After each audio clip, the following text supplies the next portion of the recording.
Hello दोस्तों, स्वागत है आप सभी का हमारे online channel Aaradhya RAS academy में। दोस्तों, राजस्थान में आयोजित रीट भर्ती परीक्षा लेवल फर्स्ट और लेवल सेकंड दोनों के लिए दोस्तों बाल विकास एवं शिक्षा शास्त्र का जो नवीनतम पाठ्यक्रम आया है, उस पाठ्यक्रम के अनुसार दोस्तों एक टॉपिक है जिसका नाम है बुद्धि।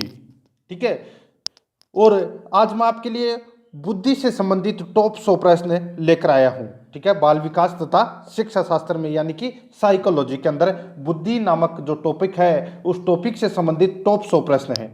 और जो जितने भी प्रश्न मैं ये 100 प्रश्न करवा रहा हूँ, ये विभिन्न परीक्षाओं में पूछे गए प्रश्न हैं। इन प्रश्नों को दोस्तों आप देखना और कैसे लगे प्रश्न कमेंट करके जरूर बताना। बहुत ही अच्छे लेवल के प्रश्न हैं। एक टॉपिक मैं आपको पहले भी करवा चुका हूँ, अभी प्रेरणा का, उसके भी मैंने आपको 100 प्रश्न करवाए हैं। आराध्या आरएएस एकेडमी के यूट्यूब चैनल को सब्सक्राइब जरूर करें, बेल आइकन को दबाएं, वीडियो को लाइक और अपने दोस्तों के पास में शेयर जरूर करें। तो चलिए दोस्तों शुरू करते हैं आज का अपना इसमें पहला प्रश्न। देखिए, एक बालक की तैथिक आयु 10 वर्ष है तथा मानसिक आयु 12 वर्ष है, उसकी बुद्धि लब्धि होगी। एक बालक की तैथिक आयु 10 वर्ष है तथा मानसिक आयु 12 वर्ष है, उसकी बुद्धि लब्धि होगी। बताइए, आरबीएससी में यह प्रश्न पूछा जा चुका है। इस प्रश्न का जो राइट आंसर हो जाएगा, क्या हो जाएगा? देखिए, बुद्धि लब्धि ज्ञात करने का सूत्र क्या है। तो देखिए इसमें, देखिए तैथिक आयु, ठीक है, यहां पर देखिए, सॉरी, देखिए मानसिक आयु इंटू 100, मानसिक आयु कितनी है? 12 और इंटू 100, ठीक है, बटे क्या जाएगा इसमें? तैथिक आयु। तो दोस्तों ये कट गया इससे, 0 से 0, तो कितना हो गया? 12 इंटू 10 कितना हो गया? 120। तो दोस्तों इसकी बुद्धि लब्धि है वो कितनी होगी? 120 होगी। तो अपना इसमें राइट आंसर क्या हो जाएगा? वो हो जाएगा सी नंबर का ऑप्शन, बिल्कुल सही उत्तर। ठीक है। आगे देखिए, इसमें सेकंड नंबर प्रश्न है, स्पीयरमैन सिद्धांत में बुद्धि के कितने कारक बताए गए हैं? स्पीयरमैन सिद्धांत में बुद्धि के कितने कारक बताए गए हैं? तो दोस्तों बुद्धि के 2 कारक बताए गए हैं। ठीक है। बुद्धि के कितने कारक बताए गए हैं? 2 कारक बताए गए हैं। कौन कौन से? तो सामान्य मानसिक योग्यता और दूसरा है विशिष्ट मानसिक योग्यता। ये 2 कारक बताए गए हैं स्पीयरमैन सिद्धांत में बुद्धि के। तो अपना इसमें राइट आंसर बी नंबर का ऑप्शन बिल्कुल सही उत्तर हो जाएगा। आरबीएससी में यह प्रश्न पूछा जा चुका है। नेक्स्ट 3 नंबर का प्रश्न, इसमें देखिए, कौन सा पद गिलफोर्ड के सिद्धांत से संबंधित नहीं है? कौन सा पद गिलफोर्ड के सिद्धांत से संबंधित नहीं है? तो देखिए मित्रों, इसका राइट आंसर क्या हो जाएगा? कौन सा पद गिलफोर्ड के सिद्धांत से संबंधित नहीं है? तो इसका राइट आंसर क्या हो जाएगा? वो है दोस्तों लाभ। ठीक है। बी नंबर का जो ऑप्शन है वो इसका बिल्कुल सही उत्तर हो जाएगा, लाभ। ठीक है। आरबीएससी में यह प्रश्न पूछा जा चुका है, कौन सा पद गिलफोर्ड के सिद्धांत से संबंधित नहीं है? तो वो है लाभ नहीं है। बाकी देखिए, इसमें संक्रिया, विषय वस्तु, उत्पादन, ये तीनों है। तो इसमें बी नंबर का ऑप्शन बिल्कुल सही उत्तर हो जाएगा। आगे देखिए, 4 नंबर का प्रश्न है, किन मनोवैज्ञानिकों ने सांवेगिक बुद्धि का प्रतिपादन किया? किन मनोवैज्ञानिकों ने सांवेगिक बुद्धि का प्रतिपादन किया? तो क्या हो जाएगा इस प्रश्न का राइट आंसर? तो वो है दोस्तों सेलाबी एवं मेयर। सेलाबी एवं मेयर।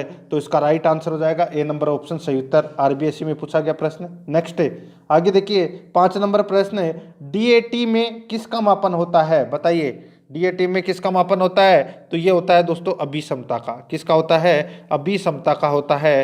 तो इसका राइट आंसर हो जाएगा डी नंबर का जो ऑप्शन है वो इसका बिल्कुल सही उत्तर। ठीक है।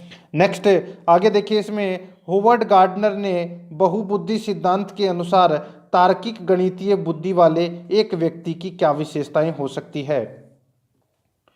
हार्वर्ड गार्डनर के बहुबुद्धि सिद्धांत के अनुसार तार्किक गणितीय बुद्धि वाले एक व्यक्ति की क्या विशेषताएं हो सकती है? सी टेट में यह प्रश्न पूछा गया था 2019 में। तो क्या हो जाएगा इस प्रश्न का राइट आंसर?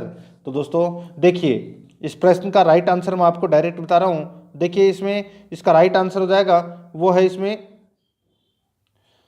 देखिए, पैटर्न को खोजने की एवं तर्क की लंबी श्रृंखला को हल करने की क्षमता और संवेदनशीलता। ठीक है। ये हो जाएगा दोस्तों इसका राइट आंसर। ठीक है। डी नंबर का जो ऑप्शन है वो बिल्कुल सही उत्तर हो जाएगा। सी टेट में ये प्रश्न पूछा गया था। आगे देखिए मित्रों, इसमें 7 नंबर का प्रश्न,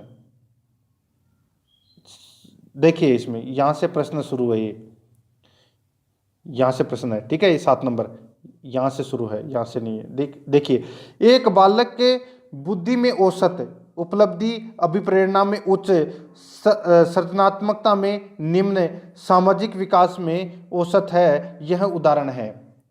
7 नंबर का प्रश्न है, इसमें दोबारा देखिए मित्रों, एक बालक बुद्धि में औसत, उपलब्धि, अभिप्रेरणा में उच्च, सृजनात्मकता में निम्न और सामाजिक विकास में औसत है, यह उदाहरण है। तो दोस्तों ये उदाहरण है, ये किसका है? तो ये दोस्तों मापनीय व्यक्तिक भिन्नता का ये उदाहरण है, मापनीय व्यक्तिक भिन्नता का ये उदाहरण है। तो इसका right answer A number option सही उत्तर हो जाएगा। ये प्रश्न 2nd ग्रेड में पूछा गया था। ठीक है, आगे देखिए मित्रों, इसमें 8 नंबर का प्रश्न है, इसमें देखिए निम्नलिखित में से व्यक्ति की कौन सी विशेषता सांवेगिक बुद्धिमान व्यक्ति की विशेषताओं में सम्मिलित नहीं है? निम्नलिखित में से व्यक्ति की कौन सी विशेषता सांवेगिक बुद्धिमान व्यक्ति की विशेषताओं में सम्मिलित नहीं है? तो दोस्तों इसका राइट आंसर क्या हो जाएगा? वो है इसमें कौन सा? तो वो है संवेगों की अभिव्यक्ति पर नियंत्रण न रख पाना, संवेगों की अभिव्यक्ति पर नियंत्रण न रख पाना। तो इसका राइट आंसर डी नंबर का ऑप्शन बिल्कुल सही उत्तर हो जाएगा। ठीक है, आगे देखिए, इसमें 9 नंबर का प्रश्न, रमन एवं अनमोल की एक ही बुद्धि लब्धि है। रमन एवं अनमोल की एक ही बुद्धि लब्धि है जो 120 है। रमन अनमोल से 2 वर्ष छोटा है। यदि अनमोल 12 वर्ष का है तो रमन की मानसिक आयु क्या होगी? तो दोस्तों रमन की मानसिक आयु है वो क्या होगी, बताइए। तो दोस्तों देखिए, अनमोल 12 वर्ष का है तो रमन की जो मानसिक आयु है वो दोस्तों हो जाएगी कितनी? 12। ठीक है, कितनी हो जाएगी? 12 हो जाएगी। तो दोस्तों इसका राइट आंसर क्या हो जाएगा? वो है अपना इसमें ए नंबर का जो ऑप्शन है वो इसका बिल्कुल सही उत्तर हो जाएगा। ठीक है, आगे देखिए मित्रों, इसमें देखिए उसकी आयु तो 10 वर्ष हो जाएगी और उसकी जो मानसिक आयु है वो दोस्तों 12 हो जाएगी। ठीक है, आगे देखिए, इसमें भाटिया बुद्धि परीक्षण का प्रयोग किस आयु वर्ग के बालक पर करते हैं? बताइए, अच्छा प्रश्न है। भाटिया बुद्धि परीक्षण का प्रयोग किस आयु वर्ग के बालक पर करते हैं? तो इसका राइट आंसर हो जाएगा वो है दोस्तों 11 से 16 वर्ष। 11 से 16 वर्ष ए नंबर का जो ऑप्शन है वो इसका बिल्कुल सही उत्तर हो जाएगा, 11 से 16 वर्ष तक। नेक्स्ट आगे देखिए, इसमें 11 नंबर का प्रश्न, निम्न में से कौन सी बुद्धि गार्डनर के बहुबुद्धि सिद्धांत को प्रदर्शित नहीं करती है? बताइए, निम्न में से कौन सी बुद्धि गार्डनर के बहुबुद्धि सिद्धांत को प्रदर्शित नहीं करती है? तो दोस्तों देखिए पीटीआई में ये प्रश्न पूछा गया था, निम्न में से कौन सी बुद्धि गार्डनर के बहुबुद्धि सिद्धांत को प्रदर्शित नहीं करती है? तो इसका राइट आंसर हो जाएगा वो है दोस्तों सांस्कृतिक, बी नंबर का ऑप्शन राइट आंसर हो जाएगा सांस्कृतिक। आगे देखिए, इसमें 12 नंबर का प्रश्न है, गिलफोर्ड के बुद्धि संरचना प्रतिरूप में प्राप्त योग्यताओं का निम्न में से किस रूप में नामकरण किया गया है? गिलफोर्ड के बुद्धि संरचना प्रतिरूप में प्राप्त योग्यताओं का निम्न में से किस क्रम में नामकरण किया गया है? तो इसका राइट आंसर हो जाएगा कौन से क्रम में? तो दोस्तों संक्रिया, संगठक और उत्पाद। तो इसमें ए नंबर का जो ऑप्शन है वो इसका बिल्कुल सही उत्तर हो जाएगा। आगे देखिए, इसमें 13 नंबर का प्रश्न है, हमारे पास बुद्धिमत्ता के लिए सांस्कृतिक निष्पक्ष परीक्षण क्यों है? हमारे पास बुद्धिमत्ता के लिए सांस्कृतिक निष्पक्ष परीक्षण क्यों है? तो दोस्तों इसका जो राइट आंसर हो जाएगा वो है इसमें बुद्धिमत्ता परीक्षण भाषा और शिक्षा के अंतर से मुक्त होने चाहिए। बुद्धिमत्ता परीक्षण भाषा और शिक्षा के अंतर से मुक्त होने चाहिए। तो इसका राइट आंसर हो जाएगा ए नंबर ऑप्शन बिल्कुल सही उत्तर। ठीक है, एमपी टेट में यह प्रश्न पूछा गया था 2019 में। आगे देखिए 14 नंबर का प्रश्न है, बुद्धि के बारे में निम्नलिखित कथनों में से कौन सा अधिक उपयुक्त है? बुद्धि के बारे में निम्नलिखित कथनों में से कौन सा अधिक उपयुक्त है? तो कौन सा अधिक उपयुक्त है वो अपने को इसमें बताना है। सी टेट में यह प्रश्न पूछा गया था 7 जुलाई 2019 को। बुद्धि के बारे में निम्नलिखित कथनों में से कौन सा कथन है वो अधिक उपयुक्त है वो अपने को इसमें बताना है। मित्रों यहाँ पर देखिए कौन सा कथन उपयुक्त है, तो देखिए बुद्धि बहुआयामी है, बुद्धि बहुआयामी है जिसमें परीक्षणों के द्वारा पूर्ण रूप से परिमेय की जाने वाली कई योग्यताएं शामिल है।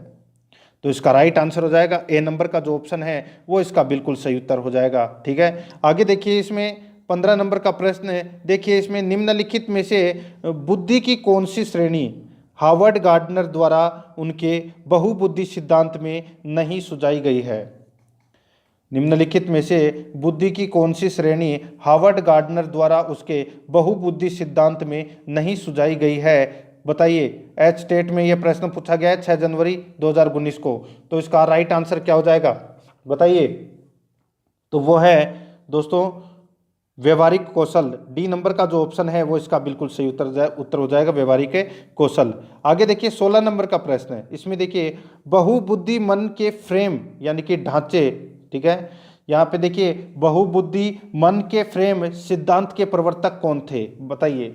बहुबुद्धि मन के फ्रेम सिद्धांत के प्रवर्तक कौन थे? एच स्टेट में यह प्रश्न पूछा गया था 2019 में। तो इसका राइट आंसर हो जाएगा वो है दोस्तों होवर्ड गार्डनर। ए नंबर का जो ऑप्शन है वो बिल्कुल सही उत्तर हो जाएगा, होवर्ड गार्डनर। 17 नंबर का प्रश्न है। इसमें देखिए होवर्ड गार्डनर के बहुबुद्धि सिद्धांत के अनुसार निम्नलिखित विशेषताओं से युक्त एक व्यक्ति की बुद्धि को किस प्रकार से वर्गीकृत किया जा सकता है? विशेषताएं दूसरों को मनोदशा, स्वभाव, प्रेरणा तथा अभिप्राय को उचित तरीके से पता लगाने एवं प्रतिक्रिया करने की योग्यता। प्रतिक्रिया करने की योग्यता, बताइए। ये विशेषताएं हैं दोस्तों इसकी, ठीक है। दोबारा देखिए ये प्रश्न, ये समझ में आ गया होगा आपको। सीटेट में ये प्रश्न पूछा गया था 7 जुलाई 2019 को। होवर्ड गार्डनर के बहुबुद्धि सिद्धांत के अनुसार निम्नलिखित विशेषताओं से युक्त एक व्यक्ति की बुद्धि को किस प्रकार वर्गीकृत किया जा सकता है? ठीक है, तो यहां पर देखिए दोस्तों विशेषताएं दे रखी है। दूसरों को मनोदशा, स्वभाव, प्रेरणा तथा अभिप्राय को उचित तरीके से पता लगाने एवं प्रतिक्रिया करने की योग्यता। ठीक है, इस प्रश्न का राइट आंसर हो जाएगा दोस्तों वो है इसमें अंतर्वैयक्तिक। ठीक है, तो इसका राइट आंसर हो जाएगा इसमें डी नंबर का ऑप्शन बिल्कुल सही उत्तर। 18 नंबर प्रश्न है। इसमें देखिए बुद्धि लब्धि या आईक्यू की अवधारणा दी गई थी। बुद्धि लब्धि या आईक्यू की अवधारणा दी गई थी। देखिए काफी बार ये परीक्षा में प्रश्न पूछा जा चुका है, यूपी टेट में, सेकंड ग्रेड में, सी टेट में। ठीक है, बुद्धि लब्धि या आईक्यू की अवधारणा किसके द्वारा दी गई थी? तो ये दी गई थी दोस्तों किसके द्वारा? तो बिने के द्वारा। तो इसका राइट आंसर हो जाएगा ए नंबर का ऑप्शन सही उत्तर हो जाएगा, बिने के द्वारा। नेक्स्ट आगे देखिए बुद्धि मापन के भाटिया बैटरी परीक्षण में है। बुद्धि मापन के भाटिया बैटरी परीक्षण में है, तो इसका राइट आंसर हो जाएगा क्या है? तो वो है दोस्तों इसमें 5 उप परीक्षण। क्या है? 5 उप परीक्षण। इसका राइट आंसर क्या हो जाएगा? ए नंबर का जो ऑप्शन है वो इसका बिल्कुल सही उत्तर हो जाएगा, 5 उप परीक्षण। ठीक है, ये आपको इसमें याद रखना है। ठीक है, अच्छा प्रश्न है ये।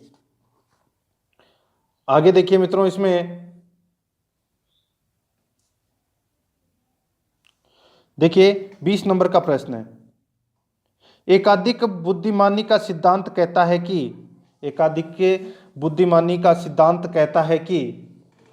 कि बताइए क्या कहता है? तो दोस्तों बुद्धि कई प्रकार की हो सकती है। तो इसका राइट आंसर सी नंबर का ऑप्शन बिल्कुल सही उत्तर हो जाएगा। सी टेट लेवल 1 के अंदर यह प्रश्न पूछा गया था 9 दिसंबर 2018 को। आगे देखिए तो इसमें 21 नंबर का प्रश्न है। निम्नलिखित में से कौन सा घटक गिलफोर्ड द्वारा प्रदत्त बुद्धि की संरचना मॉडल के विषय वस्तु का नहीं है? बताइए, निम्नलिखित में से कौन सा घटक गिलफोर्ड द्वारा प्रदत्त बुद्धि की संरचना मॉडल के विषय वस्तु का नहीं है? बताइए। इस प्रश्न का जो राइट आंसर हो जाएगा वो है इसमें संज्ञान। ए नंबर का जो ऑप्शन है वो इसका बिल्कुल सही उत्तर हो जाएगा। ठीक है, संज्ञान। नेक्स्ट आगे देखिए 22 नंबर का प्रश्न है। बालकों की बुद्धि को मापने के लिए पहला बुद्धि परीक्षण का निर्माण किसने किया? बालकों की बुद्धि को मापने के लिए पहला बुद्धि परीक्षण का निर्माण है वो किसने किया? दोस्तों देखिए 2018 में ये प्रश्न पूछा गया था, तो इसका राइट आंसर क्या हो जाएगा? वो है दोस्तों अल्फ्रेड बिने। तो इसमें ए नंबर का जो ऑप्शन है वो इसका बिल्कुल सही उत्तर हो जाएगा, ये आपको इसमें याद रखना है। आगे देखिए इसमें 23 नंबर प्रश्न है। गिलफोर्ड द्वारा प्रतिपादित बौद्धिक संरचना के मॉडल में प्रारंभ में कितने तत्वों को सम्मिलित किया गया है? गिलफोर्ड द्वारा प्रतिपादित बौद्धिक संरचना के मॉडल में प्रारंभ में कितने तत्वों को सम्मिलित किया गया है? तो कितने तत्वों को सम्मिलित किया गया है? तो दोस्तों 120 तत्वों को इसमें सम्मिलित किया गया है। तो इसमें बी नंबर का ऑप्शन राइट आंसर हो जाएगा। आगे देखिए 24 नंबर का प्रश्न है, बालकों के आत्म प्रत्यय विकास के लिए निम्नलिखित में से कौन सा तरीका उपयुक्त नहीं है? बालकों के आत्म प्रत्यय विकास के लिए निम्नलिखित में से कौन सा तरीका उपयुक्त नहीं है? कौन सा तरीका उपयुक्त नहीं है वो अपने को इसमें बताना है। तो देखिए दोस्तों, इसमें समस्याओं से बचने के लिए सलाह देना, समस्याओं से बचने के लिए सलाह देना। तो इसका right answer A number option बिल्कुल सही उत्तर हो जाएगा। 25 नंबर प्रश्न है, इसमें देखिए बुद्धि के त्रितंत्रीय, ठीक है, बुद्धि के त्रितंत्रीय यानी कि ट्राइओर्किक, यानी कि बुद्धि के त्रितंत्रीय सिद्धांत के अनुसार बुद्धि विश्लेषण सृजनशील और व्यवहारिक रूप के अंतर्गत आती है। बुद्धि विश्लेषण सृजनशील और व्यवहारिक रूप में आती है। बुद्धि के इस सिद्धांत का विकास होता है। तो दोस्तों इस बुद्धि के इस सिद्धांत का विकास होता है। तो दोस्तों इस प्रश्न का जो राइट आंसर हो जाएगा वो हो जाएगा तो दोस्तों इसमें रॉबर्ट जे स्टर्नबर्ग। तो इसका राइट आंसर हो जाएगा बी नंबर का ऑप्शन बिल्कुल सही उत्तर। सेकंड ग्रेड में ये प्रश्न पूछा गया था 2018 में। आगे देखिए इसमें 26 नंबर प्रश्न है, निम्नलिखित में से कौन सा कथन एक बालक का एक व्यक्ति के रूप में विकास के बारे में सही है? निम्नलिखित में से कौन सा कथन एक बालक का एक व्यक्ति के रूप में विकास के बारे में सही है? तो इसका राइट आंसर हो जाएगा वो है दोस्तों अपना इसमें कौन सा, तो वो है विकास एक संचयी प्रक्रिया है। विकास एक संचयी प्रक्रिया है। सी नंबर का ऑप्शन इसका बिल्कुल सही उत्तर हो जाएगा। 27 नंबर का प्रश्न है, इसमें देखिए केटलका संस्कृति मुक्त परीक्षण बुद्धि का एक प्रकार का परीक्षण है, बताइए। केटल का संस्कृति मुक्त परीक्षण बुद्धि का एक प्रकार का परीक्षण है, तो दोस्तों कौन सा है? तो वो है अशाब्दिक परीक्षण। तो इसका राइट आंसर हो जाएगा वो है दोस्तों अपना इसमें सी नंबर का ऑप्शन बिल्कुल सही उत्तर। सेकंड ग्रेड में ये प्रश्न पूछा गया था 2018 में। आगे देखिए निम्नलिखित में से कौन सा उच्च बुद्धि का संकेत है? बताइए कौन सा उच्च बुद्धि का संकेत है? तो देखिए उच्च बुद्धि का संकेत कौन सा है? तो देखिए समान गलतियों को किसी कार्य के पश्चात पृष्ठ पोषण का अवसर मिलने पर दोबारा नहीं करना। समान गलतियों को किसी कार्य के पश्चात पृष्ठ पोषण का अवसर मिलने पर दोबारा नहीं करना। ये दोस्तों इसका राइट आंसर हो जाएगा सी नंबर का ऑप्शन बिल्कुल सही उत्तर। सेकंड ग्रेड में ये प्रश्न पूछा गया है 2018 में। नेक्स्ट आगे देखिए 29 नंबर का प्रश्न है, सूचना प्रक्रमण सिद्धांत बुद्धि को विभिन्न आधारभूत कौशलों में विभक्त करने के लिए जाने जाते हैं, जिसे लोग सूचना प्राप्त करने, प्रक्रमण करने और तर्क देकर समस्या समाधान के लिए उपयोग करते हैं। इस तरह के सिद्धांत का प्रतिपादन करने हेतु श्रेष्ठ किसे माना गया है? इस तरह के सिद्धांत का प्रतिपादन करने हेतु श्रेष्ठ किसे माना गया है? रीट लेवल सेकंड 2018 में यह प्रश्न पूछा गया है। तो दोस्तों इस प्रश्न का जो राइट आंसर हो जाएगा वो है दोस्तों इसमें रॉबर्ट स्टर्नबर्ग। तो इसमें डी नंबर का जो ऑप्शन है वो इसका बिल्कुल सही उत्तर हो जाएगा, रॉबर्ट स्टर्नबर्ग। आगे देखिए इसमें देखिए यदि पूनम की कालानुक्रमिक उम्र, ठीक है, ये उम्र है, ठीक है, तो यदि पूनम की कालानुक्रमिक उम्र तथा मानसिक उम्र 9 साल है तो उसकी बुद्धि लब्धि का वर्ग हो सकता है। तो उसकी बुद्धि लब्धि का जो वर्ग है वो हो सकता है, तो वो है औसत हो सकता है। क्या हो सकता है? औसत। तो इसका सी नंबर का ऑप्शन राइट आंसर हो जाएगा।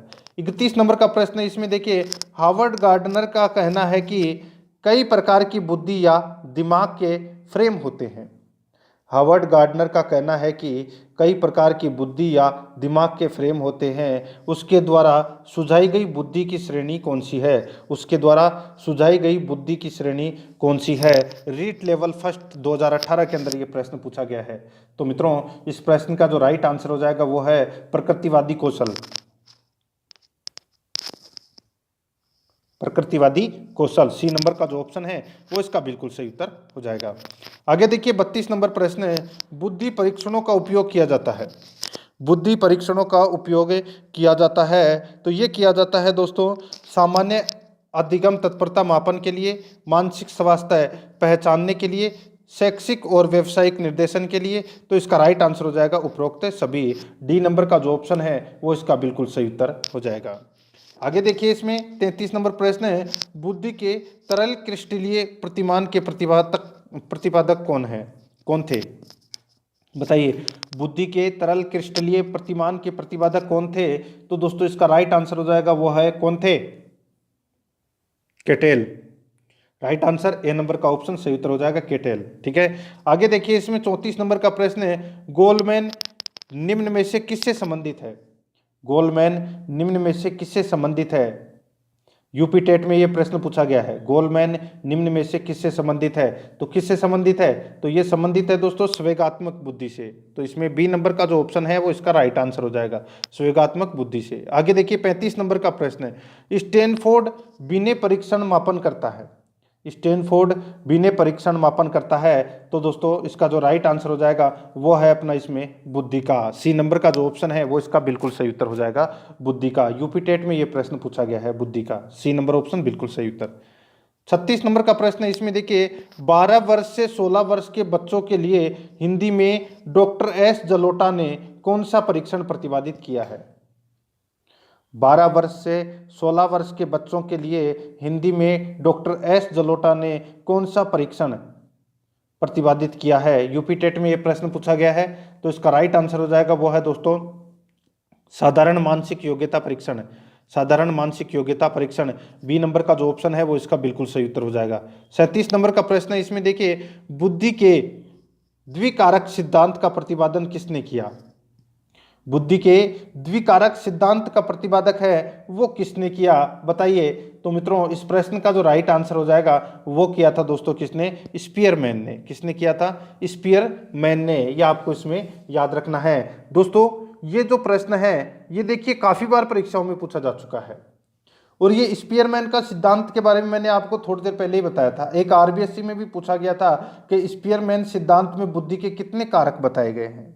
ठीक है, और दोस्तों यहाँ पे पूछा गया है कि बुद्धि के द्विकारक सिद्धांत का प्रतिपादन किसने किया? तो द्विकारक सिद्धांत का प्रतिपादन है वो स्पीयरमैन ने किया था। वो कौन कौन से थे? तो सामान्य मानसिक योग्यता और विशिष्ट मानसिक योग्यता, दो थे। देखिए, ये जैसलमेर द्वितीय श्रेणी, व्याख्याता रसायन विज्ञान, ठीक है, और यहाँ पे सीजी टेट और सेकंड ग्रेड, यूपी टेट, इन सभी परीक्षाओं के अंदर ये सबसे ज़्यादा बार पूछा गया प्रश्न है। तो इसमें बी नंबर का ऑप्शन बिल्कुल सही उत्तर हो जाएगा। आगे देखिए, 38 नंबर प्रश्न है, टीईटी का उद्देश्य निम्न में से किसका मापन है? टीईटी का उद्देश्य निम्न में से किसका मापन है? तो दोस्तों इसका जो राइट आंसर हो जाएगा वो है, बताइए, इसका राइट आंसर हो जाएगा वो है दोस्तों इसमें अभिक्षमता। बी नंबर का जो ऑप्शन है वो इसका बिल्कुल सही उत्तर हो जाएगा, अभिक्षमता। आगे देखिए, 39 नंबर का प्रश्न है, 5 वर्ष के मोहन की मानसिक आयु 8 वर्ष है। 5 वर्ष के मोहन की मानसिक आयु है वो 8 वर्ष है। उसकी बुद्धि लब्धि कितनी है? तो उसकी बुद्धि लब्धि है वो कितनी है वो अपने को इसमें बताना है। तो मित्रों उसकी बुद्धि लब्धि हो जाएगी कितनी? तो वो हो जाएगी, बताइए कितनी? तो यहां पर देखिए दोस्तों, देखिए 8 इंटू 100/5, ठीक है। तो यहाँ पे ये काट दिया 20 से, तो 8 इंटू 20 कितने हो गए? 160, ठीक है। तो 160 इसकी बुद्धि लब्धि होगी। तो इसका राइट आंसर हो जाएगा इसमें वो हो जाएगा बी नंबर का जो ऑप्शन है वो इसका बिल्कुल सही उत्तर हो जाएगा, यानी कि मानसिक आयु इंटू 100 वास्तविक आयु। तो इसका राइट आंसर हो जाएगा बी नंबर ऑप्शन सही उत्तर 160। नेक्स्ट आगे देखिए, कौन सा बुद्धि लब्धि स्तर मंद बुद्धि वाले बच्चों का प्रशिक्षण योग्य बुद्धि लब्धि स्तर कहलाता है? कौन सा बुद्धि लब्धि स्तर मंद बुद्धि वाले बच्चों का प्रशिक्षण योग्य बुद्धि लब्धि स्तर कहलाता है? तो इसका राइट आंसर हो जाएगा वो है दोस्तों इसमें 35 एवं निम्न। 35 एवं निम्न, तो इसका राइट आंसर हो जाएगा डी नंबर ऑप्शन सही उत्तर हो जाएगा। आगे देखिए, निम्न में से कौन सा बुद्धि का सिद्धांत नहीं है? कौन सा बुद्धि का सिद्धांत नहीं है? यूपी टेट लेवल सेकेंड 15 अक्टूबर 2017 को यह प्रश्न पूछा गया है। निम्न में से कौन सा बुद्धि का सिद्धांत नहीं है, तो वो है दोस्तों इसमें प्रत्यागमन का सिद्धांत, प्रत्यागमन का सिद्धांत। तो इसका राइट आंसर हो जाएगा सी नंबर का ऑप्शन बिल्कुल सही उत्तर हो जाएगा। आगे देखिए इसमें 42 नंबर का प्रश्न है, 140 से अधिक बुद्धिलब्धि यानी कि आईक्यू वाले बच्चों को किस श्रेणी में रखेंगे? 140 से अधिक बुद्धिलब्धि वाले बच्चों को किस श्रेणी में रखेंगे? यूपी टेट लेवल सेकंड 12 फरवरी 2014 को यह प्रश्न पूछा गया है। तो दोस्तों बताइए क्या हो जाएगा इस प्रश्न का राइट आंसर? ये तो दोस्तों आप सभी को पता होगा। यहां पर देखिए 140 से अधिक बुद्धिलब्धि आईक्यू वाले बच्चों को किस श्रेणी में रखेंगे? तो ये दोस्तों प्रतिभाशाली श्रेणी में रखेंगे। तो अपना इसमें डी नंबर का ऑप्शन बिल्कुल सही उत्तर हो जाएगा। आगे देखिए इसमें 43 नंबर का प्रश्न है, रीमा पाती है कि उसकी कक्षा के अधिकांश बच्चों ने वर्णमाला सीख ली है। रीमा पाती है कि उसकी कक्षा के अधिकांश बच्चों ने वर्णमाला सीख ली है, केवल एक या दो बच्चों को छोड़कर जो लिख नहीं सकते हैं वह निश्चित रूप से अनुमान लगा सकती है कि वे बताइए कि वे अभी परिपक्व नहीं हैं। तो अपना इसमें राइट आंसर हो जाएगा इसमें बी नंबर का ऑप्शन बिल्कुल सही उत्तर हो जाएगा। यूपी टेट के अंदर ये प्रश्न पूछा गया था। ठीक है, आगे देखिए मित्रों, इसमें देखिए बुद्धि परीक्षण विश्वसनीय प्राप्तांक देते हैं तब, बुद्धि परीक्षण विश्वसनीय प्राप्तांक देते हैं जब दोस्तों जब परीक्षण की वैधता उच्च हो, परीक्षण की वैधता उच्च हो। तो इसमें बी नंबर का ऑप्शन बिल्कुल सही उत्तर हो जाएगा, परीक्षण की वैधता उच्च हो। आगे देखिए 45 नंबर प्रश्न है, 12 वर्षीय विद्यार्थी सोहन की बुद्धि लब्धि 75 है और उसकी मानसिक आयु वर्षों में क्या होगी? बताइए, 12 वर्षीय विद्यार्थी सोहन की बुद्धि लब्धि 75 है, उसकी मानसिक आयु वर्षों में क्या होगी? तो दोस्तों उसकी मानसिक आयु क्या होगी यह अपने को इसमें बताना है। तो मित्रों इस प्रश्न का जो राइट आंसर हो जाएगा वो हो जाएगा दोस्तों क्या? तो दोस्तों वो हो जाएगा 9। ठीक है, तो यानी कि 9 इंटू 100/12। ठीक है, तो ये देखो यहाँ से कट गया, ये 3 बार, ये 4 बार। ठीक है, ये कितना गया? 25 से 25, 4 से 25 बार गया ना। ठीक है, अब 25 इंटू 3 कितने हो गए? 75। तो ये 75 बुद्धि लब्धि आ रही है, यानी कि इसकी वास्तविक आयु तो कितनी है? 12 वर्ष, और मानसिक आयु कितनी हो जाएगी? 9 वर्ष। तो इसका राइट आंसर हो जाएगा इसमें डी नंबर का ऑप्शन सही उत्तर। नेक्स्ट आगे देखिए, टर्मन के अनुसार अत्युत्कृष्ट रखते हैं, टर्मन के अनुसार अत्युत्कृष्ट रखते हैं 2017 के अंदर ये प्रश्न पूछा गया था। तो इसका राइट आंसर हो जाएगा वो है दोस्तों 120 से 125 बुद्धि लब्धि। डी नंबर का जो ऑप्शन है वो इसका बिल्कुल सही उत्तर हो जाएगा। आगे देखिए 47 नंबर का प्रश्न है, निम्नलिखित में से कौन सा गिलफोर्ड के त्रिविमीय बुद्धि सिद्धांत के विषय वस्तु आयाम का घटक नहीं है? निम्नलिखित में से कौन सा गिलफोर्ड के त्रिविमीय बुद्धि सिद्धांत के विषय वस्तु आयाम का घटक नहीं है? तो दोस्तों इसका राइट आंसर हो जाएगा वो है दोस्तों इसमें प्रणाली। सी नंबर का जो ऑप्शन है वो इसका बिल्कुल सही उत्तर हो जाएगा, प्रणाली। आगे देखिए 48 नंबर प्रश्न है, निम्न में से कौन सा स्वेगात्मक बुद्धि का तत्व नहीं है? निम्न में से कौन सा स्वेगात्मक बुद्धि का तत्व नहीं है? तो इसका राइट आंसर हो जाएगा वो है दोस्तों, बताइए कौन सा? तो वो है उद्यमी सामर्थ्यता, उद्यमी सामर्थ्यता। तो इसका राइट आंसर हो जाएगा सी नंबर का जो ऑप्शन है वो इसका बिल्कुल सही उत्तर हो जाएगा। आगे देखिए 49 नंबर प्रश्न है, बुद्धि लब्धि संप्रत्यय विकसित किया, बुद्धि लब्धि संप्रत्यय विकसित किया। तो दोस्तों किसने किया ये? तो दोस्तों ये विकसित किया था किसने? तो ये टर्मन ने। तो इसका राइट आंसर सी नंबर का ऑप्शन सही उत्तर हो जाएगा। ठीक है, रीट में ये प्रश्न पूछा गया था लेवल 2 के अंदर 2016 में।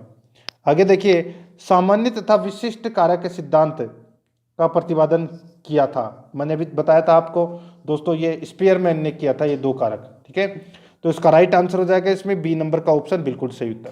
ठीक है, ये आपको इसमें याद रखना है। देखिए 3 प्रश्न पूछे जा चुके हैं अभी तक इनमें से स्पीयरमैन से संबंधित। ये देखिए सबसे पहला जो प्रश्न पूछा गया था वो कौन सा था? तो वो था दोस्तों स्पीयरमैन सिद्धांत में बुद्धि के कितने कारक बताए गए हैं? तो बुद्धि के कितने कारक बताए गए थे? 2 कारक बताए गए थे। आरबीएससी में पूछा गया प्रश्न था। ठीक है, नंबर 1। उसके बाद में दोस्तों जो प्रश्न पूछा गया था वो पूछा गया था कि बुद्धि के द्विकारक सिद्धांत का प्रतिपादन किसने किया? तो बुद्धि के द्विकारक सिद्धांत का प्रतिपादन किया गया था किसके द्वारा? स्पीयरमैन के द्वारा। और तीसरा प्रश्न है, पूछा गया है कि सामान्य तथा विशिष्ट कारक सिद्धांत का प्रतिपादन किसने किया? तो ये किया था स्पीयरमैन ने।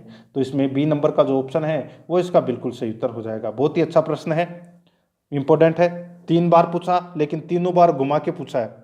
ठीक है, आगे देखिए, जिन बालकों की बुद्धि लब्धि है साधारणतः उन्हें मानसिक न्यूनता ग्रसित की श्रेणी में रखते हैं।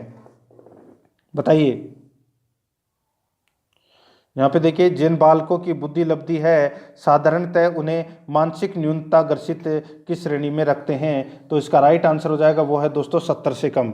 ए नंबर का जो ऑप्शन है वो इसका बिल्कुल सही उत्तर हो जाएगा, 70 से कम। आगे देखिए, 52 नंबर का प्रश्न है, व्यवहारिक बुद्धि को कहा जाता है? व्यवहारिक बुद्धि को कहा जाता है तो दोस्तों व्यवहारिक बुद्धि को मूर्त बुद्धि कहा जाता है। क्या कहा जाता है? मूर्त बुद्धि कहा जाता है। ए नंबर का ऑप्शन बिल्कुल सही उत्तर हो जाएगा, मूर्त बुद्धि। आगे देखिए, इसमें 53 नंबर प्रश्न है, बुद्धि के त्रिआयामी सिद्धांत के अनुसार बुद्धि के कारक की संख्या है। बताइए, बुद्धि के त्रिआयामी सिद्धांत के अनुसार बुद्धि के कारक की संख्या है। बताइए, रेट लेवल सेकंड 2016 के अंदर ये प्रश्न पूछा जा चुका है। तो इस प्रश्न का जो राइट आंसर है वो कौन सा हो जाएगा? वो है दोस्तों कितने? 120। डी नंबर का जो ऑप्शन है वो इसका बिल्कुल सही उत्तर हो जाएगा। आगे देखिए दोस्तों, इसमें 54 नंबर प्रश्न है। यहाँ पर देखिए, हार्वर्ड गार्डनर के बहुबुद्धि सिद्धांत के अनुसार निम्नलिखित का मिलान कीजिए। हार्वर्ड गार्डनर के बहुबुद्धि सिद्धांत के अनुसार निम्नलिखित का मिलान कीजिए। दोस्तों निम्नलिखित का अपने को क्या करना है? मिलान करना है। यहाँ पर देखिए, एक तरफ तो है दोस्तों इसमें बुद्धि का प्रकार और दूसरी तरफ है अंतः अवस्था। अंतः अवस्था, यहाँ पर देखिए संगीतात्मक ये बुद्धि का प्रकार है तो इसकी अंतः अवस्था है वो क्या होगा? तो वो हो जाएगा दोस्तों इसमें वायलिन वादक। क्या हो जाएगा? वायलिन वादक। ठीक है, भाषिक, भाषिक का क्या हो जाएगा? भाषिक का दोस्तों इसमें कवि हो जाएगा। और अंतर्व्यक्ति का हो जाएगा दोस्तों इसमें चिकित्सक। और स्थानिक का हो जाएगा दोस्तों इसमें मूर्तिकार। तो इसका राइट आंसर क्या हो जाएगा? वो है इसमें 4 2 1 5। 4 2 1 5। तो इसका राइट आंसर क्या हो जाएगा? वो है दोस्तों इसमें 4 2 1 5, यानी कि सी नंबर का ऑप्शन सही उत्तर हो जाएगा। सीटेट लेवल सेकंड 18 सितंबर 2016 को यह प्रश्न पूछा गया था। ठीक है, आगे देखिए, बुद्धि परीक्षण में एक 16 वर्षीय बच्चा 75 अंक प्राप्त करता है, 75 अंक प्राप्त करता है तो उसकी मानसिक आयु होगी। तो दोस्तों उसकी मानसिक आयु है वो क्या होगी? तो दोस्तों उसकी मानसिक आयु हो जाएगी इसमें कितनी हो जाएगी? तो हो जाएगी 12। ठीक है, कितनी हो जाएगी? 12। ठीक है, तो इसका राइट आंसर हो जाएगा वो है इसमें कौन सा?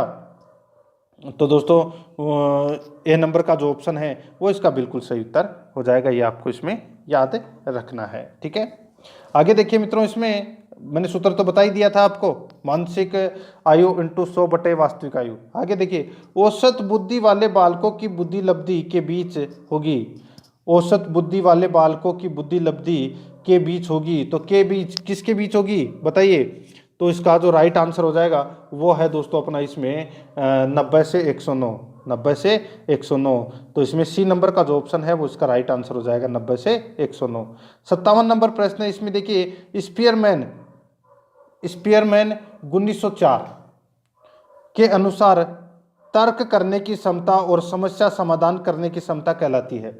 बताइए, स्पीयरमैन 1904 के अनुसार तर्क करने की क्षमता और समस्या समाधान करने की क्षमता कहलाती है। इस बताइए क्या कहलाती है? तो दोस्तों इसका जो राइट आंसर हो जाएगा वो है दोस्तों इसमें जी कारक। तो अपना इसमें राइट आंसर बी नंबर का ऑप्शन सही उत्तर हो जाएगा। यूपी टेट के अंदर ये प्रश्न पूछा गया था फरवरी 2016 के अंदर। आगे देखिए, एक 6 वर्ष की लड़की खेलकूद में असाधारण योग्यता का प्रदर्शन करती है। उसके माता पिता दोनों ही खिलाड़ी हैं। उसे नित्य प्रशिक्षण प्राप्त करने के लिए भेजते हैं। सप्ताहांत यानी कि सप्ताह के अंत में उसे प्रशिक्षण देते हैं।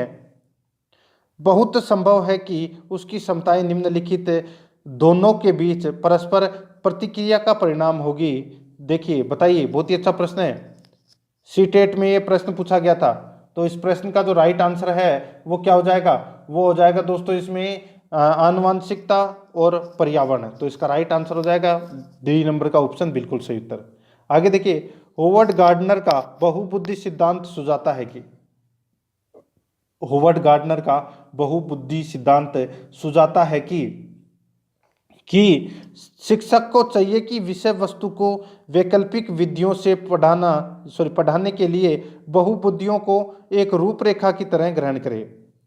शिक्षक को चाहिए कि विषय वस्तु को वैकल्पिक विधियों से पढ़ाने के लिए बहुबुद्धियों को एक रूपरेखा की तरह ग्रहण करे। तो इसका राइट आंसर इसमें बी नंबर का ऑप्शन बिल्कुल सही उत्तर हो जाएगा। आगे देखिए, इसमें 60 नंबर का प्रश्न है, टर्मन के अनुसार 90 से 100 बुद्धि लब्धि का बालक माना जाता है। टर्मन के अनुसार 90 से 100 बुद्धि लब्धि का बालक माना जाता है। तो इसका राइट आंसर हो जाएगा वो है दोस्तों सामान्य बुद्धि का।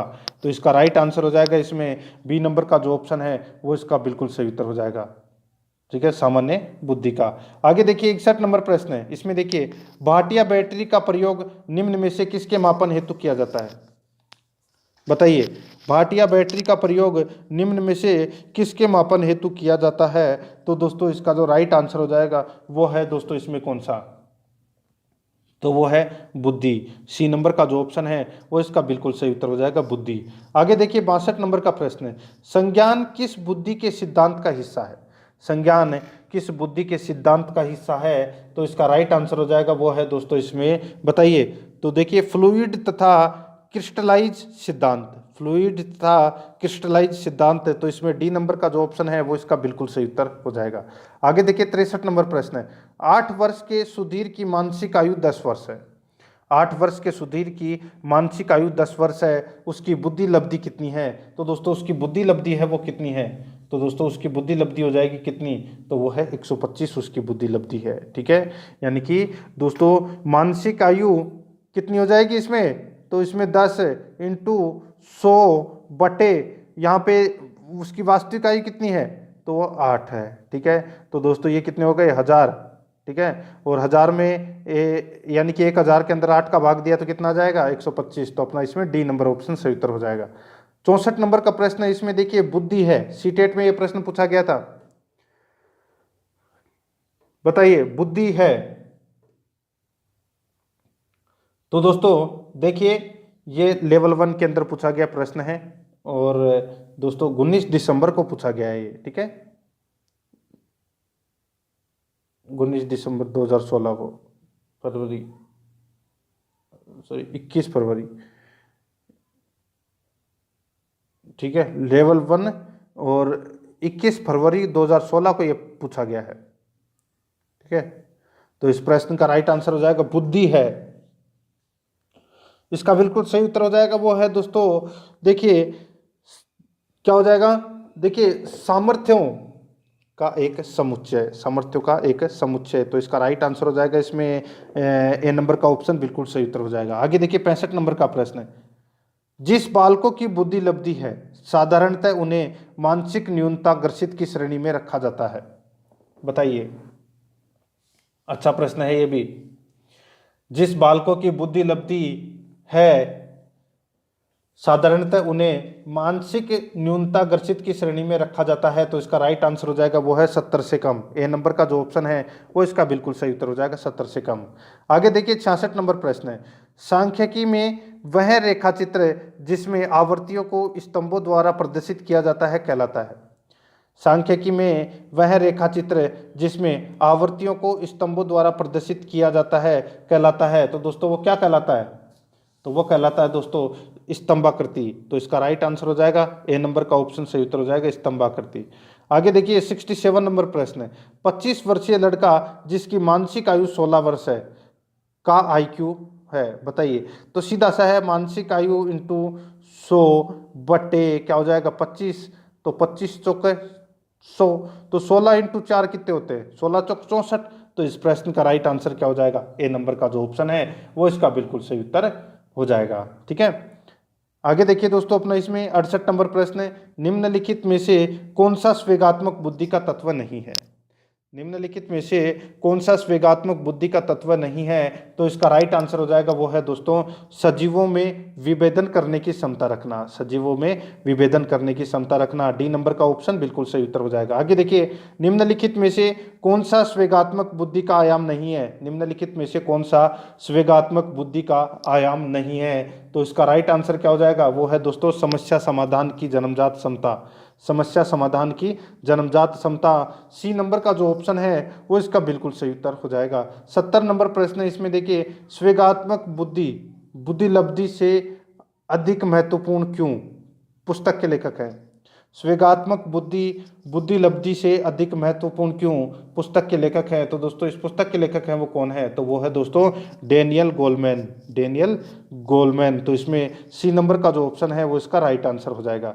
71 नंबर प्रश्न, इसमें देखिए निम्न में से कौन सी डेनियल गोलमैन द्वारा प्रतिपादित स्वेगात्मक बुद्धि की एक विशेषता नहीं है? निम्न में से कौन सी डेनियल गोलमैन द्वारा प्रतिपादित स्वेगात्मक बुद्धि की एक विशेषता नहीं है? तो इस प्रश्न का राइट आंसर हो जाएगा वो है दोस्तों आत्मसंतुष्टि। बी नंबर का जो ऑप्शन है वो इसका बिल्कुल सही उत्तर हो जाएगा आत्मसंतुष्टि। 72 नंबर का प्रश्न है, इसमें देखिए कुछ लोग नए लोगों में आसानी से समायोजित हो जाते हैं क्योंकि उनमें है बताइए उच्च सांवेगिक लब्धि यानी कि EQ। तो इसका राइट आंसर है वो उसमें सी नंबर का जो ऑप्शन है वो इसका राइट आंसर हो जाएगा। ये फर्स्ट ग्रेड 2016 के अंदर पूछा गया प्रश्न है। आगे देखिए, गोलमैन मेयर एवं साल्वे का नाम जाना जाता है। गोलमैन मेयर एवं साल्वे का नाम जाना जाता है। तो इसका राइट आंसर हो जाएगा वो है दोस्तों सांवेगिक बुद्धि के लिए जाना जाता है। सांवेगिक बुद्धि के लिए ए नंबर का ऑप्शन बिल्कुल सही उत्तर हो जाएगा। 74 नंबर प्रश्न, इसमें देखिए डेनियल गोलमैन संबंधित है। डेनियल गोलमैन संबंधित है। तो इसका राइट आंसर हो जाएगा डेनियल गोलमैन संबंधित है। तो इसका राइट आंसर हो जाएगा वो है दोस्तों स्वेगात्मक बुद्धि से। तो इसका राइट आंसर सी नंबर का ऑप्शन सही उत्तर हो जाएगा स्वेगात्मक बुद्धि से। 75 नंबर प्रश्न, इसमें देखिए गार्डनर के बहुबुद्धि के सिद्धांत के अनुसार वह कारक जो व्यक्ति के आत्मबोध हेतु सर्वाधिक योगदान देगा वह हो सकता है। गार्डनर के बहुबुद्धि के सिद्धांत के अनुसार वह कारक जो व्यक्ति के आत्मबोध हेतु सर्वाधिक योगदान देगा वह हो सकता है। तो वह क्या हो सकता है? सीटेट 2015 के अंदर पूछा गया प्रश्न है। तो दोस्तों इसका राइट आंसर हो जाएगा वो है अंतर्व्यक्तिक। तो इसका राइट आंसर हो जाएगा बी नंबर ऑप्शन बिल्कुल सही उत्तर हो जाएगा। आगे देखिए 76 नंबर प्रश्न है, एक औसत बुद्धि वाला बच्चा यदि भाषा को पढ़ने एवं समझने में कठिनाई प्रदर्शित करता है तो यह संकेत देता है कि बच्चा का लक्षण प्रदर्शित कर रहा है। तो दोस्तों बच्चा का कौन सा लक्षण प्रदर्शित कर रहा है? बताइए बच्चा कौन सा लक्षण प्रदर्शित कर रहा है? तो दोस्तों बताइए, एक औसत बुद्धि वाला बच्चा यदि भाषा को पढ़ने एवं समझने में कठिनाई प्रदर्शित करता है तो यह संकेत देता है कि बच्चा दोस्तों बच्चा का कौन सा लक्षण प्रदर्शित कर रहा है? तो इसका राइट आंसर हो जाएगा वो है दोस्तों पठन अक्षमता यानी कि डिसलेक्सिया। ठीक है, तो इसका राइट आंसर हो जाएगा अपना इसमें डी नंबर का जो ऑप्शन है वो इसका राइट आंसर हो जाएगा डिसलेक्सिया। ठीक है, आगे देखिए इसमें 77 नंबर प्रश्न है, हम सभी अपनी बुद्धि प्रेरणा अभिरुचि आदि के संदर्भ में भिन्न होते हैं, यह सिद्धांत संबंधित है। हम सभी अपनी बुद्धि प्रेरणा अभिरुचि आदि के संदर्भ में भिन्न होते हैं, यह सिद्धांत संबंधित है। तो दोस्तों ये सिद्धांत किससे संबंधित है? तो ये सिद्धांत संबंधित है व्यक्तिक भिन्नता से। तो इसका राइट आंसर हो जाएगा ए नंबर ऑप्शन सही उत्तर हो जाएगा व्यक्तिक भिन्नता से। आगे देखिए 78 नंबर प्रश्न है, इनमें से कौन सा त्रितंत्रीय सिद्धांत में व्यवहारिक बुद्धि का अभिप्राय नहीं है? इनमें से कौन सा त्रितंत्रीय सिद्धांत में व्यवहारिक बुद्धि का अभिप्राय नहीं है? तो इसका राइट आंसर हो जाएगा वो है दोस्तों केवल अपने विषय में व्यवहारिक रूप से विचार करना। केवल अपने विषय में व्यवहारिक रूप से विचार करना। तो इसका right answer B number option बिल्कुल सही उत्तर हो जाएगा। आगे देखिए इसमें 79 नंबर प्रश्न है, बुद्धि लब्धि संबंधी विभिन्नताओं में कौन सी सम्मिलित नहीं है? बुद्धि लब्धि संबंधी विभिन्नताओं में कौन सी सम्मिलित नहीं है? तो दोस्तों इसका राइट आंसर हो जाएगा वो है कला एवं रुचि। सी नंबर का ऑप्शन बिल्कुल सही उत्तर हो जाएगा कला एवं रुचि। 80 नंबर का प्रश्न, इसमें देखिए निम्नलिखित में से बौद्धिक वातावरण को प्रभावित करने वाला सबसे महत्वपूर्ण कारक कौन सा है? निम्नलिखित में से बौद्धिक वातावरण को प्रभावित करने वाला सबसे महत्वपूर्ण कारक है वो कौन सा है? तो सबसे महत्वपूर्ण कारक है वो दोस्तों कौन सा है? तो वो है दोस्तों विद्यालय का वातावरण। तो इसमें ए नंबर का जो ऑप्शन है वो इसका बिल्कुल सही उत्तर हो जाएगा, विद्यालय का वातावरण। 81 नंबर प्रश्न, इसमें देखिए, निम्नलिखित में से कौन सा बालक के मानसिक स्वास्थ्य पर प्रभाव डालने वाला कारक नहीं है? बताइए, निम्नलिखित में से कौन सा बालक के मानसिक स्वास्थ्य पर प्रभाव डालने वाला कारक नहीं है? तो इसका राइट आंसर हो जाएगा वो है दोस्तों कक्षा में नींद आना। बी नंबर का ऑप्शन राइट आंसर हो जाएगा। एच स्टेट में यह प्रश्न पूछा गया है, कक्षा में नींद आना। आगे देखिए, निम्नलिखित में से कौन सा कारक बच्चे की स्मृति को सुधारने में मदद नहीं करेगा? निम्नलिखित में से कौन सा कारक बच्चे की स्मृति को सुधारने में मदद नहीं करेगा? तो दोस्तों इसका राइट आंसर हो जाएगा वो है अभिप्रेरित विस्मृति का सिद्धांत। अभिप्रेरित विस्मृति का सिद्धांत, डी नंबर का जो ऑप्शन है वो इसका बिल्कुल सही उत्तर हो जाएगा।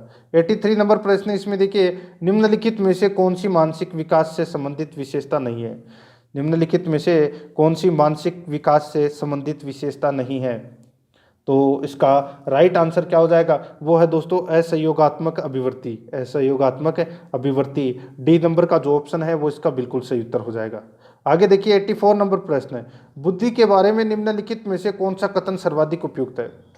बुद्धि के बारे में निम्नलिखित में से कौन सा कथन सर्वाधिक उपयुक्त है? तो दोस्तों कौन सा कथन सर्वाधिक उपयुक्त है? तो वो है दोस्तों अपना इसमें कौन सा? तो बुद्धि बहुआयामी है और इसमें कई पहलू निहित होते हैं। बुद्धि बहुआयामी है और इसमें कई पहलू निहित होते हैं। डी नंबर का ऑप्शन बिल्कुल सही उत्तर हो जाएगा। 85 नंबर प्रश्न, इसमें देखिए, बुद्धि वह तत्व है जो सब मानसिक योग्यताओं में सामान्य रूप से सम्मिलित रहता है। परिभाषा इस शताब्दी की सबसे महत्वपूर्ण मनोवैज्ञानिक खोज का प्रतिस्थापन करती है। यह कथन किसका है? बुद्धि वह तत्व है जो सब मानसिक योग्यताओं में सामान्य रूप से सम्मिलित रहता है। परिभाषा इस शताब्दी की सबसे महत्वपूर्ण मनोवैज्ञानिक खोज का प्रतिष्ठापन करती है। यह कथन किसका है? तो दोस्तों ये कथन किसका है? तो ये दोस्तों किसका है ये कथन? तो ये है रेक्स व नाइट का कथन है। ठीक है, रेक्स व नाइट का कथन है। ठीक है, पीटीआई सेकंड और थर्ड ग्रेड के अंदर ये प्रश्न पूछा गया है। ठीक है, तो इसमें सी नंबर का ऑप्शन बिल्कुल सही उत्तर हो जाएगा। आगे देखिए, इसमें अमूर्त बुद्धि किसी व्यक्ति की मदद करती है। अमूर्त बुद्धि किसी व्यक्ति की मदद करती है, तो इसका राइट आंसर हो जाएगा वो है दोस्तों इसमें समस्याएं सुलझाने में। तो अपना इसमें बी नंबर का ऑप्शन राइट आंसर हो जाएगा। आगे देखिए, इसमें बुद्धि की गुणवत्ता स्नायु तंतुओं की मात्रा पर निर्भर रहती है। बुद्धि की गुणवत्ता स्नायु तंतुओं की मात्रा पर निर्भर रहती है। बुद्धि के मात्रा सिद्धांत से संबंधित यह कथन किसका है? बुद्धि के मात्रा सिद्धांत से संबंधित यह कथन किसका है? तो दोस्तों ये कथन किसका है? तो ये थॉर्नडाइक का कथन है। ठीक है, तो इसमें बी नंबर का ऑप्शन राइट आंसर हो जाएगा, थॉर्नडाइक का ये कथन है। आगे देखिए, 88 नंबर प्रश्न है, बहुबुद्धि सिद्धांत को वैध नहीं माना जा सकता क्योंकि बहुबुद्धि सिद्धांत को वैध नहीं माना जा सकता क्योंकि बताइए, क्योंकि दोस्तों विभिन्न परीक्षणों के अभाव में भिन्न बुद्धियों का मापन संभव नहीं है। तो अपना इसमें राइट आंसर हो जाएगा डी नंबर का ऑप्शन बिल्कुल सही उत्तर हो जाएगा। ये प्रश्न दोस्तों सीटेट में पूछा गया था। आगे देखिए, 89 नंबर प्रश्न, बुद्धि के संबंध में निम्न में से कौन सा कथन सही नहीं है? बुद्धि के संबंध में निम्न में से कौन सा कथन सही नहीं है? तो इसका राइट आंसर हो जाएगा वो है दोस्तों इसमें देखिए, बुद्धि की लंबवत वृद्धि जीवन पर्यंत होती है। बुद्धि की लंबवत वृद्धि जीवन पर्यंत होती है। बी नंबर का जो ऑप्शन है वो इसका बिल्कुल सही उत्तर हो जाएगा। आगे देखिए, इसमें 90 नंबर का प्रश्न है। इसमें देखिए, विभिन्न श्रेणी के मंदित बालकों को दर्शाई गई सही औसत बुद्धि का चयन कीजिए। विभिन्न श्रेणी के मंदित बालकों को दर्शाई गई सही औसत बुद्धि का चयन कीजिए। तो दोस्तों इसका राइट आंसर हो जाएगा वो है दोस्तों इसमें पिछड़ा बालक 80 से 81। पिछड़ा बालक 80 से 81, डी नंबर का ऑप्शन बिल्कुल सही उत्तर हो जाएगा। आगे देखिए, 91 नंबर प्रश्न है, स्वेगात्मक बुद्धि। ठीक है, बुद्धि लब्धि से अधिक महत्वपूर्ण क्यों? इस पुस्तक के लेखक हैं। स्वेगात्मक बुद्धि लब्धि से अधिक महत्वपूर्ण क्यों? इस पुस्तक के लेखक हैं। तो दोस्तों इस पुस्तक के लेखक कौन है? तो वो है डेनियल गोलमैन। Daniel Goleman. तो इसमें सी नंबर का ऑप्शन बिल्कुल सही उत्तर हो जाएगा। आगे देखिए, निम्न में से किन मनोवैज्ञानिकों ने स्वेगात्मक बुद्धि पर काम किया? निम्न में से किस मनोवैज्ञानिकों ने स्वेगात्मक बुद्धि पर काम किया? तो दोस्तों इसका राइट आंसर हो जाएगा वो है दोस्तों इसमें Howard Gardner, Daniel Goleman, John D Mayer व पीटर साल्वे के द्वारा। तो दोस्तों इसका राइट आंसर क्या हो जाएगा? वो है दोस्तों इसमें डी नंबर का ऑप्शन उपरोक्त सभी। ठीक है, आगे देखिए इसमें 93 नंबर प्रश्न है, बुद्धि बुद्धि इन 4 शब्दों में निहित है। ज्ञान, आविष्कार, निर्देश, आलोचना। यह कथन किस मनोवैज्ञानिक का है? बुद्धि इन 4 शब्दों में निहित है। ज्ञान, आविष्कार, निर्देश, आलोचना। यह कथन किस मनोवैज्ञानिक का है? तो दोस्तों यह कथन है वो कौन से मनोवैज्ञानिक का है? तो ये अल्फ्रेड बिने का ये कथन है। तो इसका राइट आंसर हो जाएगा डी नंबर ऑप्शन सही उत्तर हो जाएगा।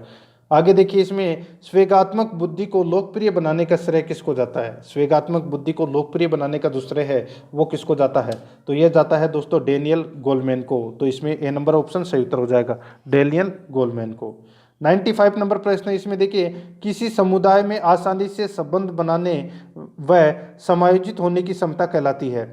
व्याख्या तो 2014 में यह प्रश्न पूछा गया है। किसी समुदाय में आसानी से संबंध बनाने व समायोजित होने की क्षमता कहलाती है। तो इसका राइट आंसर हो जाएगा वो है दोस्तों सावेगिक बुद्धि। डी नंबर का जो ऑप्शन है वो इसका बिल्कुल सही उत्तर हो जाएगा, सावेगिक बुद्धि। आगे देखिए परिवार बच्चे को निम्न प्रकार से शिक्षा देता है। परिवार बच्चे को निम्न प्रकार से शिक्षा देता है। तो इसका राइट आंसर हो जाएगा वो है अनौपचारिक रूप से। तो इसमें बी नंबर का जो ऑप्शन है वो इसका बिल्कुल सही उत्तर हो जाएगा, अनौपचारिक रूप से। 97 नंबर प्रश्न है, इसमें देखिए बुद्धि लब्धि के सिद्धांत के संदर्भ में एयरफोर्स पायलट बनने के लिए निम्नलिखित में से कौन सी बुद्धि की आवश्यकता होती है? बहुबुद्धि के सिद्धांत के संदर्भ में एयरफोर्स पायलट बनने के लिए निम्नलिखित में से कौन सी बुद्धि की आवश्यकता होती है? तो कौन सी बुद्धि की आवश्यकता होती है? तो वो दोस्तों गतिक बुद्धि की आवश्यकता होती है। सी नंबर का ऑप्शन राइट आंसर हो जाएगा। सी टेट में ये प्रश्न पूछा गया है। 98 नंबर प्रश्न, इसमें देखिए बुद्धि की स्पीयरमैन परिभाषा कारक में जी है। बताइए बुद्धि की स्पीयरमैन परिभाषा में कारक जी है तो क्या है ये कारक जी? तो दोस्तों ये है सामान्य बुद्धि। तो इसका राइट आंसर सी नंबर का ऑप्शन सही उत्तर हो जाएगा। 99 नंबर प्रश्न, इसमें देखिए स्वेगात्मक बुद्धि बहुबुद्धि सिद्धांत के किस क्षेत्र के साथ संबंधित हो सकती है? स्वेगात्मक बुद्धि बहुबुद्धि सिद्धांत के किस क्षेत्र के साथ संबंधित हो सकती है? तो किस क्षेत्र के साथ संबंधित हो सकती है? तो वो हो सकती है दोस्तों अंतर्व्यक्तिक। ए नंबर का जो ऑप्शन है वो इसका बिल्कुल सही उत्तर हो जाएगा, अंतर्व्यक्तिक। 100 नंबर का प्रश्न है, इसमें देखिए मनुष्य की बुद्धि आगे की पीढ़ियों में संक्रमित होती है। मनुष्य की बुद्धि आगे की पीढ़ियों में संक्रमित होती है का कार्य इस जन्मजात योग्यता के विकास के लिए उपयुक्त परिस्थितियों का निर्माण करता है। तो दोस्तों बताइए यूपी टेट में ये प्रश्न पूछा गया था 2014 के अंदर। तो इस प्रश्न का जो राइट आंसर हो जाएगा वो है दोस्तों इसमें वातावरण। सी नंबर का जो ऑप्शन है वो इसका बिल्कुल सही उत्तर हो जाएगा। तो दोस्तों ये आज मैंने जो अपना बाल विकास तथा शिक्षा शास्त्र यानी कि दोस्तों रीट की जो साइकोलॉजी है, ठीक है, उसके अंदर जो बुद्धि का टॉपिक था, बुद्धि के टॉपिक से संबंधित मैंने आपको ये टॉप 100 प्रश्न है वो करवा दिए हैं। विभिन्न परीक्षाओं में पूछे गए प्रश्न थे, बहुत ही महत्वपूर्ण प्रश्न थे। अब आगे मैं दूसरा नया टॉपिक लेके आऊंगा कल। तो इसलिए आराध्या रेस एकेडमी के यूट्यूब चैनल को अगर आपने अभी तक सब्सक्राइब नहीं किया तो सब्सक्राइब जरूर करें, बेल आइकन को जरूर दबाएं। वीडियो को लाइक नहीं किया है तो एक बार सभी के सभी मित्र हैं जिसने वीडियो को लाइक नहीं किया वो लाइक करें और अपने दोस्तों के पास में शेयर जरूर करें फेसबुक व्हाट्सएप ग्रुप पे। मिलते हैं दोस्तों नेक्स्ट वीडियो में। जय हिंद, जय भारत।